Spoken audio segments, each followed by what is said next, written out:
भाई बिहार में तो सब चीज जाति पर वोट देता है। आप लोग जरा बताइए, आप में से कितने लोग मोदी जी के जाति के हैं? अच्छा चलिए मान लीजिए क्या भाई मोदी जी के जाति नहीं, तो सांसद महोदय जो जीते हैं उसके जाति के कितने लोग हैं यहाँ?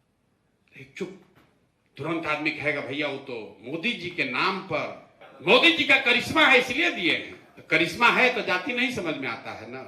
हिंदू मुसलमान हो जाता है तो जाति नहीं बुझाता है। मोदी का करिश्मा है तो जाति नहीं बुझाता है। पुलवामा हो जाता है तो जाति भुला जाते हैं। बोफोर्स का मुद्दा आया तो जाति भूल गए। इंदिरा गांधी की मृत्यु हो गई तो जाति भूल गए। आगे क्या होगा छोड़िए, जो पीछे 30 साल में होता रहा है, जब भी कोई घटना, कोई व्यक्ति, कोई प्रयास, कोई विचारधारा समाज के इमेजिनेशन को कैप्चर कर ले तो समाज में ये ताकत है, वो जातियों से ऊपर उठकर वोट करता रहा है। ये आगे नहीं पीछे की बात कर रहे हैं। 84 में बिहार में सभी जातियों के लोगों ने कांग्रेस को वोट दिया। 89 में सभी जातियों के लोगों ने बीपी सिंह को वोट देकर जिताया।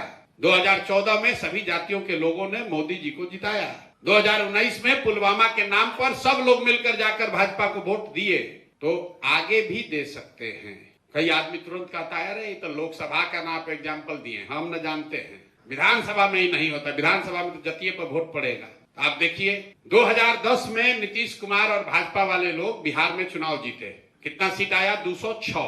एनडीए को 206 सीट आया। सामने उनका लड़ाई किससे था? लालू जी, रामविलास जी और कांग्रेस, तीनों एक साथ थे। तब नीतीश जी के साथ भाजपा थी। भाजपा में मोदी नहीं थे उस समय, इतना बड़ा ताकत मोदी, अमित शाह संग ये सब नहीं था। केंद्र में कांग्रेस की सरकार थी। लालू जी भी तब जवान थे, ज्यादा उनका ताकत भी था। रामविलास जी भी थे। तीनों लोग एक साथ और नीतीश भाजपा एक साथ। नीतीश भाजपा को कितना सीट आया? 206। लालू कांग्रेस रामविलास जी को कितना सीट आया? 30, 32, 34 एग्जैक्ट। फिर वही कॉम्बिनेशन चुनाव लड़ा पिछला 2020। इस बार फिर नीतीश जी और भाजपा साथ में। इस बार मोदी जी भी थे, अमित शाह भी थे, देश में भाजपा की सरकार भी है और सामने से लालू जी, कांग्रेस और रामविलास जी उसमें नहीं थे। रामविलास जी तो रहे नहीं। लालू जी भी अब थक गए हैं, उनका लड़का ही नेतृत्व कर रहा था। कांग्रेस भी उस समय देश में राज कर रही थी, अब उससे कमजोरे हो गई है। इसके बावजूद नीतीश भाजपा के कॉम्बिनेशन को 115 सीट आया। क्या हुआ? नीतीश भाजपा के जाति और जाति समीकरण के लोग बिहार छोड़कर चले गए? नहीं। 2010 में 206 सीट इसलिए आया था कि जाति का समीकरण भी था और बिहार का करीब करीब हर व्यक्ति ये मानता था कि नीतीश ने पहले टर्म में अच्छा काम किया है, तो उसने जाति का समीकरण भी है और काम भी है, तो 206 सीट आया है। और 2020 में खाली जाति के समीकरण पर लड़ने गए तो 115 आने में दम निकल गया। तो जाति समाज की सच्चाई है। हम ये नहीं कह रहे हैं कि जाति पर वोट नहीं है, लेकिन जाति एकमात्र सच्चाई नहीं है। और बिहार के होने के नाते एक बात आप समझ लीजिए कि जाति सिर्फ बिहार में नहीं है। गुजरात में आज से 40 वर्ष पहले खाम थ्योरी था, KHAM। जैसे यहाँ पहले कहते थे ना कि दलित मुसलमान और सवर्ण वोट देता है कांग्रेस को, वैसे ही क्षत्रिय, हरिजन, आदिवासी, मुस्लिम कांग्रेस को वोट देता था। बीजेपी ने आंदोलन चलाया खाम थियरी को तोड़ने के लिए, पटेलों को इकट्ठा किया। तो खाम और पटेल बिहार में थे, बिहार का नेता जाके वहां जाति फैलाया था। आप सुने होंगे आंध्र प्रदेश में NT रामाराव का नाम, उन्होंने रेड्डियों को चुनौती देने के लिए, वो खम्मा जाति के थे, तो कम्मा रेड्डी आज तक वहां मारामारी चल रहा है। कर्नाटक में लिंगायत बुकालिगा में मारामारी चल रहा है। कोई ऐसा राज्य नहीं जहां जाति नहीं है। अगर समाज में जाति सच्चाई है तो राजनीति में भी जाति होगी। समाज में भ्रष्टाचार है तो राजनीति में भी भ्रष्टाचार होगा। लेकिन अगर आप राजनीतिक नेतृत्व लेना चाहते हैं, राजनीति के जरिए समाज का अगुवाई करना चाहते हैं, तो आपके पास ये विकल्प नहीं है कि समाज में सब कुछ अच्छा हो जाए तब आप उठिएगा, जगिएगा समाज को सुधारने। क्योंकि ना जाति कभी खत्म होगी, ना कभी आप राजनीति कीजिएगा। आदमी कहता है भैया कैसे राजनीति करे, बड़ा जाति है, कैसे राजनीति करे, पैसे नहीं है, बाहुबल बहुत है।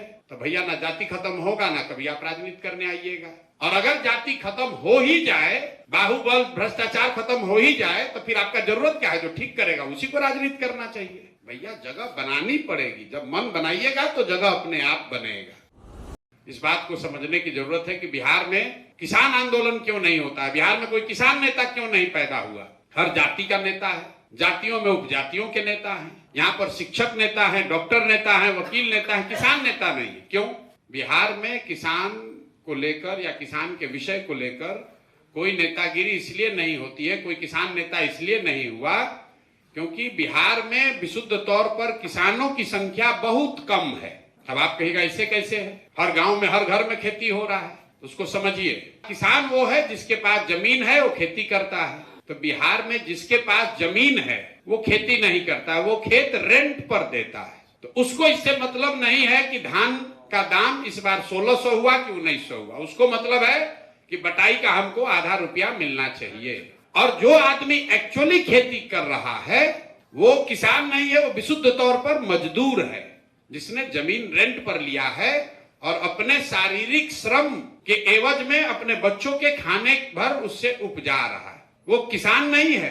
मैं हमेशा कहता हूं बिहार में जो खेती है वो कमाने वाली खेती नहीं है, वो खाने वाली खेती है। जो लोग खेती करता है, जमीन लिया रेंट पर, अगर उसका मजदूरी माइनस कर दीजिए तो बेचारे को 1 रुपया भी नहीं मिलना है। चूंकि मजदूरी नहीं है, जो महीने भर में मजदूरी करता वो कमाता उतना ही पैसा, उसको उतने पैसे का फसल उसको 6 महीना 8 महीना में मिलता है। और आप सुने होंगे गांव देहात में लोग कहता है कि भैया रोपनी में आए हैं, इसके बाद कमाने के लिए लुधियाना जाएंगे। तो बात सुने होंगे आप, भोजपुरी में भी आदमी कहता है, आप लोग भोजपुरी बोलने वाले हैं कि भैया आई बानी रोपनी करे, कमाए खाती लुधियाना जाए या कमाए खाती बॉम्बे जाए। क्यों कहता है?